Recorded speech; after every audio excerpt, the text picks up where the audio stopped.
মা ভালো তো মেয়ে ভালো, বাপ ভালো তো বেটা ভালো। কথা বুঝতে পেরেছেন? এজন্য নারীদেরকে সুযোগ করে দেওয়া উচিত। তারা যদি কোরআন সুন্নাহ জানে তাহলে ঘরের মধ্যে কোনো শিরকের ছোঁয়া থাকবে না। আর নারীরাই যদি বিপদগামী হয়, ওই ফ্যামিলিটা বিপদগামী হয়ে যায়। এজন্য আসুন আমরা আল্লাহর দরবারে শুকরিয়া জানাই যে আল্লাহ তাআলা আমাদেরকে আজকে এই মহিলা সমাবেশে আসার বসার তৌফিক এনায়েত করলেন। আমরা আল্লাহর দরবারে শুকরিয়া জানাই। আমরা পড়ে নিচ্ছি কালিমাতুশ শুকর, আলহামদুলিল্লাহ। ছেলেরা আরো আওয়াজ করে পড়েন, ছেলেরা আলহামদুলিল্লাহ।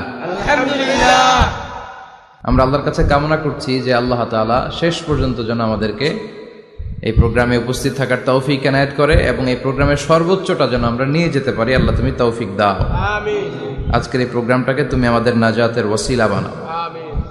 সম্মানিত ভাইয়ের, আমি ছোট্ট একটা আয়াত তেলাওয়াত করেছি, ওয়াকারনা ফি বুয়ুতিকুন্না ওয়ালা তাবাররাজনা তাবাররুজাল জাহিলিয়াতিল